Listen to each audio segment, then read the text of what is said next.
Oorweeg die volgende inligting oor verskillende atome en beantwoord die vraag wat volg. Vir 2 punte, die definisie wat omtrent elke keer gevra word, definieer die term isotoop. Isotope is atome van dieselfde element, wat dieselfde getal protone het, maar verskillende getalle neutrone het. So hier sien jy byvoorbeeld koolstof 12 en aan die regterkant koolstof 14. Nou let daarop. 1, 2, 3, 4 valens elektrone en 2 elektrone in die eerste orbitaal. 1, 2, 3, 4 elektrone wat valens elektrone is en 1, 2 in die eerste orbitaal. Die aantal elektrone is presies dieselfde. Nou as jy gaan tel, gaan jy sien, daar's veronderstel om 6 protone daar te wees. Dit lyk as waar 'n bietjie meer is, maar daar's 6 protone en hier is ook 6 protone. Maar hier's waar die verskil inkom. In die geval van koolstof 12, 6 neutrone en aan hierdie kant het jy 8 neutrone. Dis hoe ons by koolstof 14 uitkom.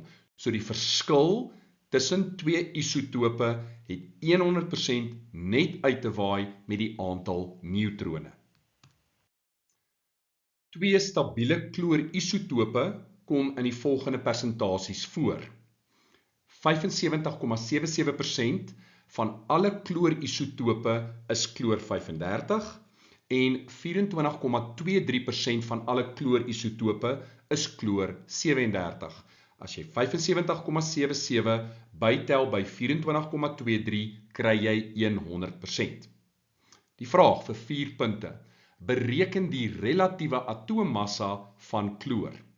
So wat ons doen is, ons begin met chloor 35 en ons vermenigvuldig dit met die persentasie waarin dit voorkom. Met ander woorde 75,77. En hierby tel ons die relatiewe isotoopmassa van chloor 37 en ons maal dit met 24,23 wat die persentasie is waarin dit voorkom. En dit deel ons dan deur 100. En dan kry jy 'n relatiewe atoommassa van 35,48 en let daarop, omdat dit relatief is daar geen eenheid hierso ter sprake nie. Oorweeg die kalsiumkation en skryf die hoeveelheid van die volgende neer. Die elektrone, die neutrone en die nukleone. Elkeen van daai het 1 punt getel. Nou kom ons begin met die kalsiumatoom. Die kalsiumatoom het 20 protone en gevolglik ook 20 elektrone, want die aantal protone en elektrone is gelyk aan mekaar in 'n neutrale atoom. Die aantal neutrone is die massagetal wat 40 is, minus die atoomgetal wat 20 is en dit gee vir ons 20. 20 protone plus 20 neutrone gee vir ons 'n massagetal van 40. Nou kom ons antwoord ons vraag. Hoeveel elektrone is daar in die kalsiumkation? Nou kyk wat hier gebeur het. Ons het begin met 20 elektrone en ons het nou 'n lading van 2+. 2 elektrone is verloor. Met ander woorde, daar is 18 elektrone in die kalsiumkation. Hoeveel neutrone is daar? Nou die aantal neutrone verander nie as ons van 'n atoom na 'n kation toe gaan nie. Met ander woorde 40 minus 20, die aantal neutrone is 20. En dan die aantal nukleone. Nou die nukleone is die subatomiese partikels wat in die kern voorkom, in die nukleus voorkom. En dit is protone en neutrone bymekaar getel. En dit is met ander woorde 40. Maklike 3 punte. Vir 3 punte. Teken die afboudiagram van die kalsiumatoom. Ons weet ons het 20 protone en gevolglik ook 20 elektrone. Met ander woorde, ons begin in die laagste energievlak, pyl op, pyl af, Pauli's uitsluitingsbeginsel. Ken dit vir 2 punte. Pyl op, pyl af. Ons trek by 4, ons moet by 20 uitkom.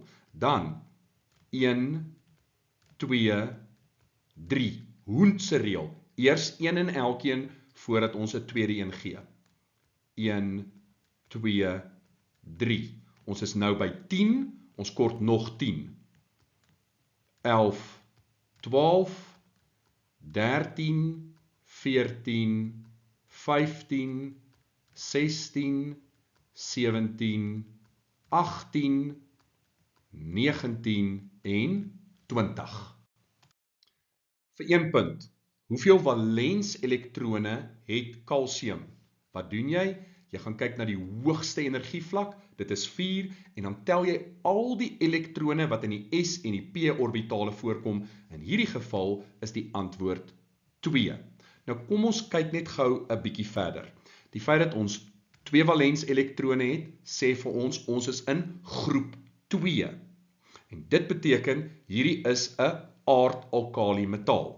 Verder, hoeveel energievlakke het ons? 4. 1, 2, 3 en 4. Onthou 2S en 2P is in dieselfde energievlak en net so is 3P en 3S in dieselfde energievlak. Dit is met ander woorde 4 energievlakke. So op jou periodieke tabel sal jy sien dat kalsium in periode 4 voorkom. Daar's baie inligting wat jy kan kry vanuit jou afboudiagram. Vir 2 punte, skryf die SP-notasie, oftewel die elektronkonfigurasie vir die kalsiumkation neer. Nou kyk, in hierdie geval is daar nie 2 elektrone daar nie, want onthou, daai elektrone is verloor, sodat ons op die eind van die dag 'n vol oktet kan kry. Daar het jy jou 8 elektrone in die buitenste orbitaal, so hier is 2 minder elektrone as in die geval van die kalsiumatoom.